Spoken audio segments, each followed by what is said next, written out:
Have you ever felt that the more you share with your family, the more complicated things seem to get?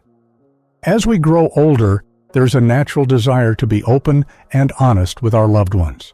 We want to pass on our wisdom, keep them informed, and strengthen our bond. But sometimes, that well-meaning transparency can lead to misunderstandings, stress, or even hurt feelings. You might share something thinking it will bring clarity or connection, only to realize later that it created distance instead. It's not because your intentions were wrong, but because not everything is meant to be spoken out loud.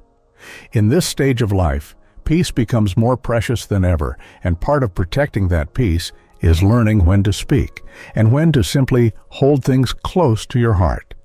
This isn't about secrecy or shutting people out. It's about wisdom. It's about knowing that certain things, when kept private, actually help preserve your dignity, your independence, and the harmony within your family. In today's video, we're going to talk about 5 important things you might want to keep to yourself after the age of 65. These aren't rules. They're gentle reminders that sometimes silence is stronger than explanation. If you've ever walked away from a conversation feeling unsettled or felt the weight of someone else's opinion on your personal choices, this message is for you. Stick with me until the very end, because these 5 insights might just change the way you approach your relationships and bring you more freedom, peace, and confidence in your later years. Just like our desire to be understood, our finances often feel like something we should be transparent about, especially with the people we love most. But after 65, one of the smartest things you can do is to keep your financial decisions private. Not secret, not hidden, just wisely guarded. It may sound counterintuitive, especially if you were raised to believe that full disclosure builds trust.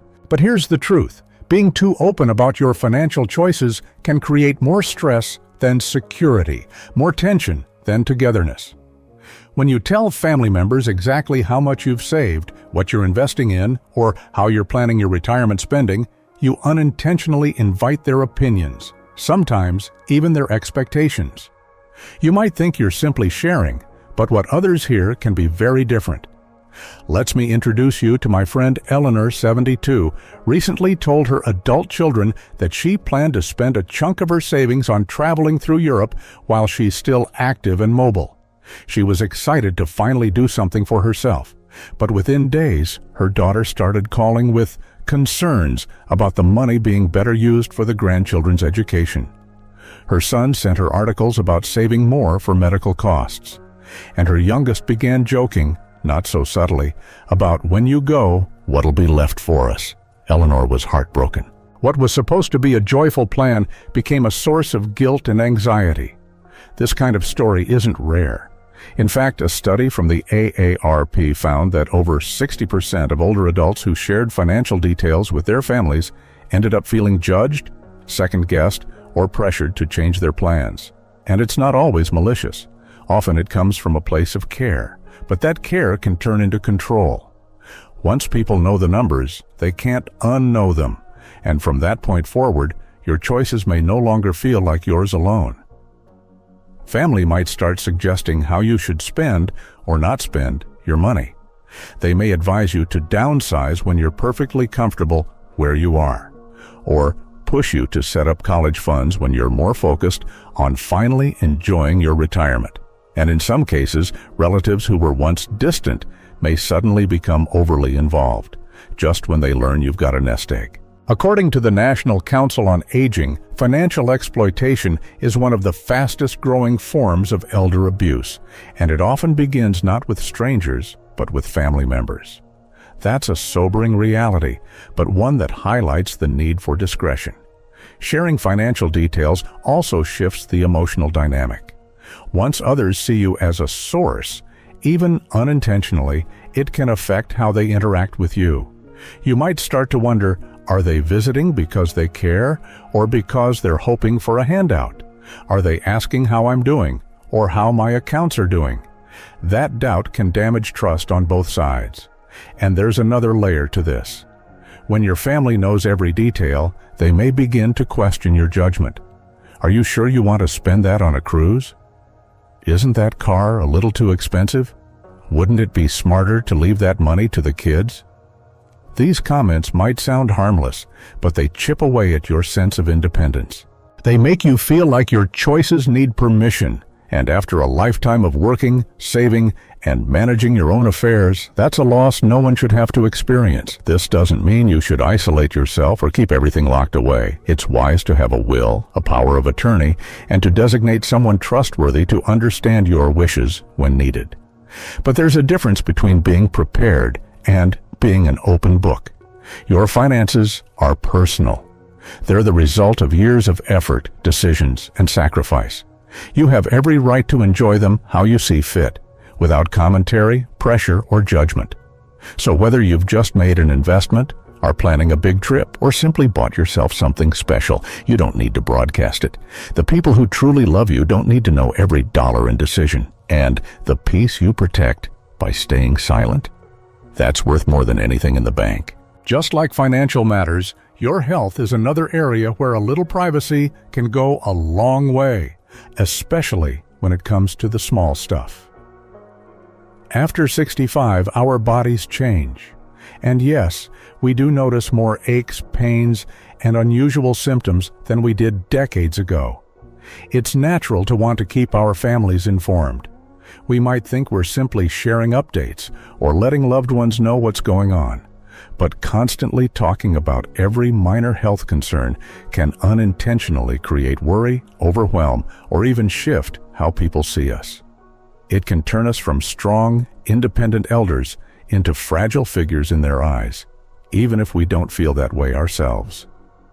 My neighbor Richard, 74 years old. He's active, still enjoys golfing once a week, and takes daily walks with his dog.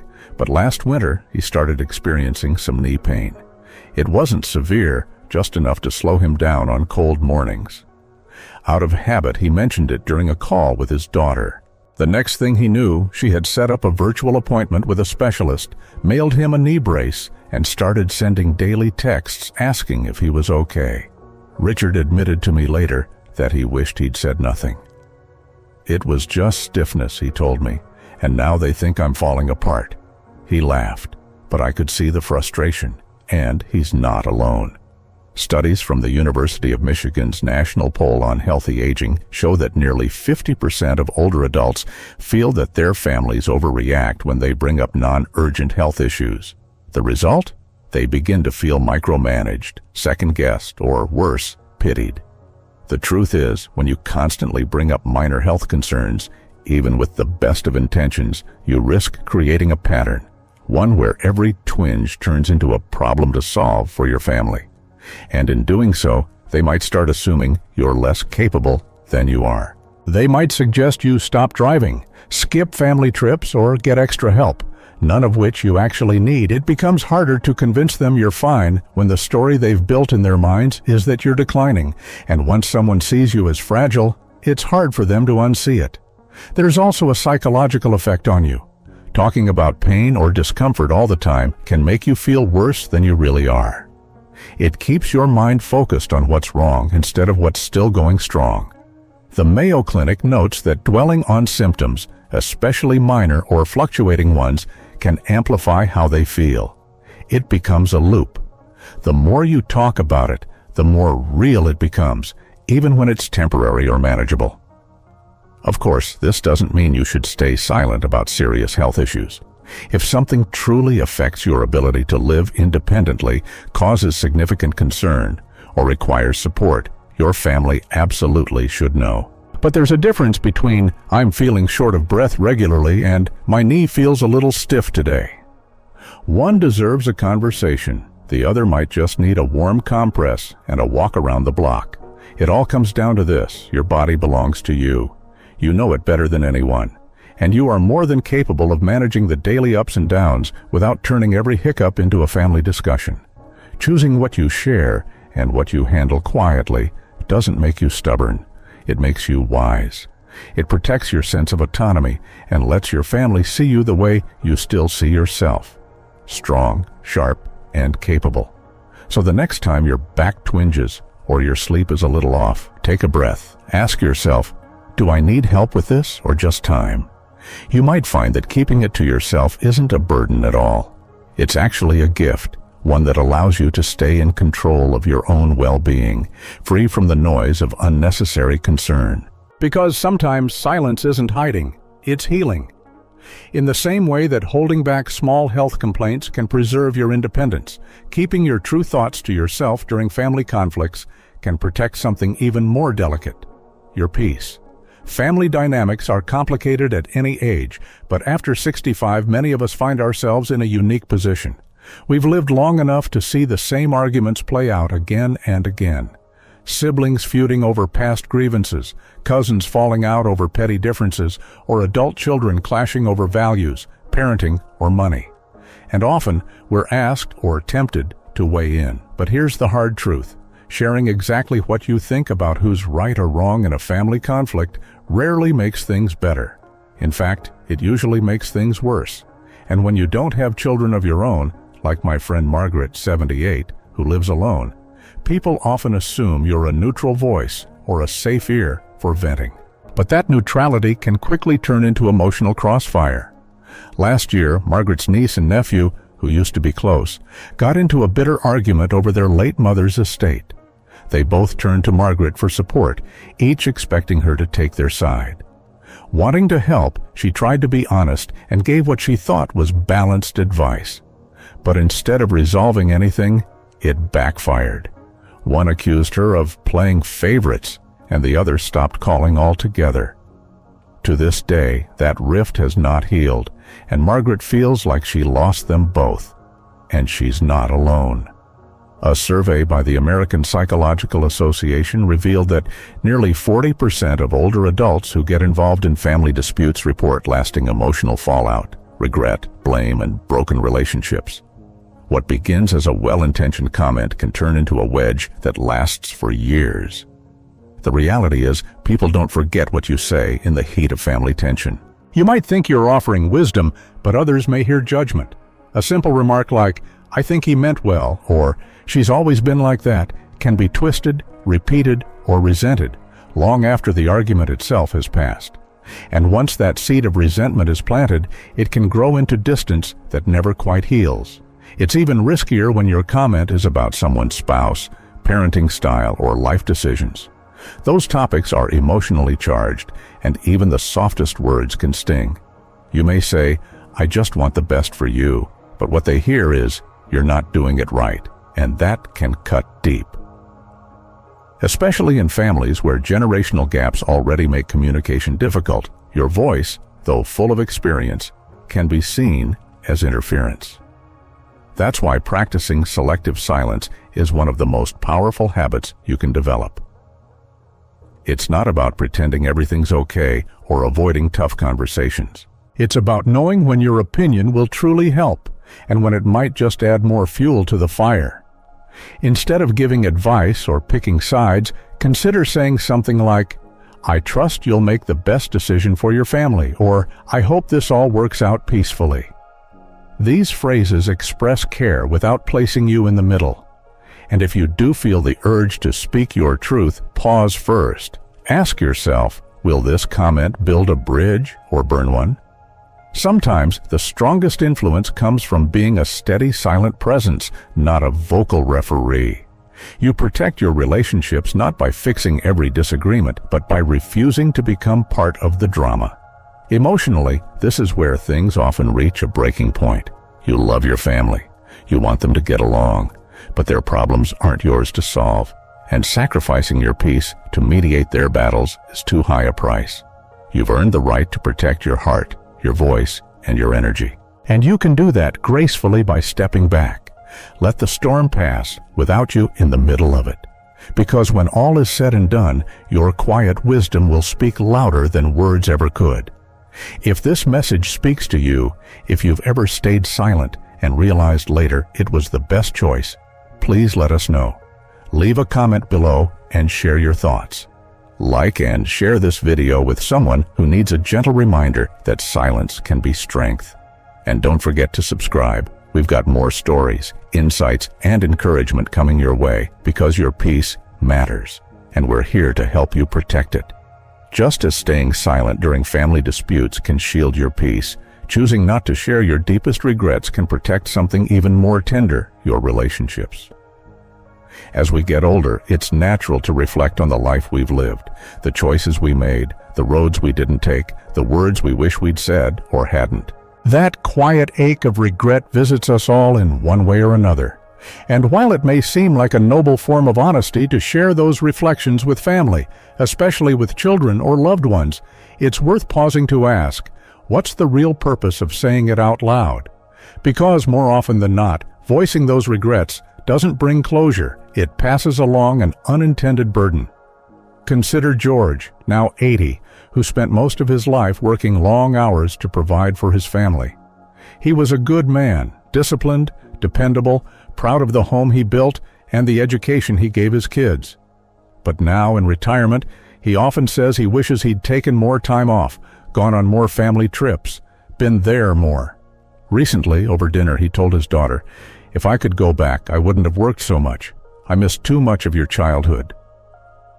He meant it as a heartfelt reflection, maybe even a way of connecting, but his daughter grew quiet. She later told a friend, "All I could think was, did I make him feel like he missed out? Was our life not enough?" What George saw as an honest admission felt to her like a quiet accusation, like she was somehow part of what he regretted. And that's the danger. Regret has a way of turning inward on the people who hear it, especially when it comes from someone they love and admire. A 2022 study published in Psychology and Aging found that when older adults express regret to their adult children, nearly 45% of the recipients internalize those statements, feeling sadness, guilt, or a need to fix what can't be fixed. The emotional toll is real. Even if your words are meant as a reflection on your journey, loved ones often interpret them through the lens of their place in your life. If you say you wish you'd lived somewhere else, they might wonder if the life they shared with you wasn't satisfying. If you bring up a long-lost love or a missed opportunity, your spouse or children might feel overshadowed, or worse, replaceable. And in trying to be honest, you risk rewriting the narrative they've always believed, that they were enough, that your life with them had meaning. Regret is a heavy emotion, and when spoken aloud, it rarely lands softly. It echoes in the minds of those who care about you, whether you meant it to or not. Of course, there is value in reflection. Private journaling, spiritual conversations, or quiet talks with a close friend or counselor can be healing. Processing the past is part of growing older with grace. But turning those moments into public confessions within the family often does more harm than good. It shifts the weight of your sorrow onto others who are powerless to change the past and are left unsure of their place in your story. And there's something else, something deeply human. Regret, when nurtured too long, can distort the truth. You may focus so much on what you didn't do that you forget the quiet victories, the sacrifices, the love that was expressed in everyday moments. A missed trip to the park doesn't erase the hundreds of meals you cooked, or the nights you stayed up late worrying and hoping and praying for their future. The past doesn't have to be perfect to be beautiful, and your family doesn't need to carry the weight of your if-onlys. They need your presence now. They need to know you believe the life you lived with them was worthwhile. So, if you feel the urge to share a regret, take a breath. Ask yourself not just why you want to say it, but what you want them to feel. Sometimes, the kindest gift is holding that reflection quietly in your heart and letting the people you love remember the strength, not the sorrow, of your journey. And just as some regrets are best carried quietly, so too is the full extent of your financial situation. Money, more than almost anything else, has a way of reshaping how people relate to each other, sometimes subtly, other times dramatically. After 65, you may feel an urge to be more open about your finances, how much you've saved, what you plan to leave behind, or even struggles you're quietly facing. But revealing every detail, even to those closest to you, can change the nature of your relationships in ways you might not expect, and not always for the better. Take Harold, a retired bus mechanic from Ohio.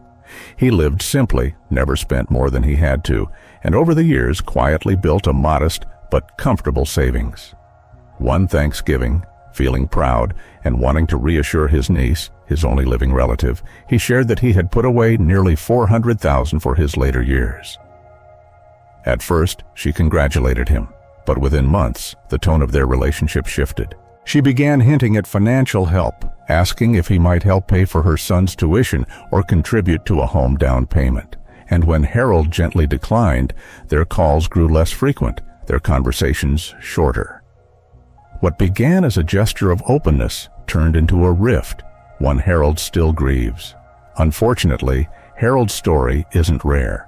According to a 2023 report from the National Endowment for Financial Education, more than 30% of older adults who disclosed their financial standing to family members later reported feeling manipulated, pressured, or treated differently as a result.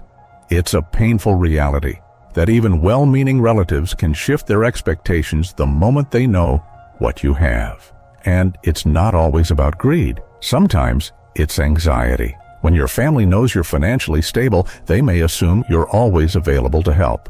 Or if they find out you're struggling, they may respond with overbearing concern or unsolicited advice, which, though well-intentioned, can chip away at your dignity. Worse still, it can lead to decisions being made on your behalf without your input. Studies from the Journal of Elder Abuse and Neglect show that financial control, where older adults are pressured into changing their spending, wills, or living situations, is rising, especially among those who openly discuss their finances with family. That kind of erosion of autonomy rarely starts with a hostile takeover. It often begins with a few seemingly innocent questions. Are you sure you should be spending on that? Wouldn't it make more sense to move into something smaller? Maybe it's time to start gifting while you can still enjoy seeing it used. Those comments can sting because they carry the assumption that you no longer know what's best for yourself. And even if no one says anything directly, just the knowledge that others are aware of your financial picture can create a lingering sense of surveillance. You may find yourself second-guessing decisions, wondering what they'll think, or avoiding conversations altogether just to keep the peace. That's not freedom, that's quiet pressure. And you deserve better. Of course, this doesn't mean you should keep everything a secret. It's wise, essential even, to have your estate and end-of-life plans documented with a trusted legal or financial advisor. If there's someone you rely on, make sure they're informed in the right way at the right time. But outside of what's truly necessary, your financial details belong to you. You earned that money. You made the sacrifices. You lived with restraint and made hard choices when no one was watching. That story is yours, and so is your future. Whether you choose to give generously, spend joyfully, or hold your wealth for emergencies, that's your decision to make, free from judgment, interference, or expectation. The more you share, the more others may feel entitled to weigh in. And once that door is open, it rarely closes. So consider keeping it locked, not out of secrecy, but out of self-respect. Because the more you protect your financial privacy, the more you protect your peace. And at this stage of life, peace is the most valuable asset of all. And when you take a step back and look at all 5 of these areas, your financial choices, minor health concerns, opinions on family conflict, private regrets, and the full scope of your finances, one simple truth begins to shine through. Not everything needs to be shared. That's not secrecy. That's wisdom. At this stage in life, peace is not just a desire, it's a necessity. And one of the most powerful ways to protect your peace is by choosing what you hold close. You've lived long enough to know that words can't be taken back, and that even the most well-meaning conversations can carry unintended consequences. The quiet decision to say less, to step back, or to keep certain matters to yourself doesn't make you cold or distant. It makes you strong. It means you understand that your life, your health, your money, your memories is still yours. And protecting those things isn't selfish. It's sacred. So before you speak, ask yourself, is this for their good, or is it just a momentary release for me? Because sometimes silence isn't a void, it's a boundary, a gentle but firm line that says, this is mine to carry. If this message resonated with you, if you've ever shared something and wished you hadn't, or chosen to keep something to yourself and felt peace because of it, then you already understand the quiet strength in holding back. Let us know your thoughts in the comments below. We'd love to hear what stood out to you. And if you found this video helpful, please like, share it with someone who needs to hear it. And don't forget to subscribe for more content that speaks to your season of life. Your support means the world to us.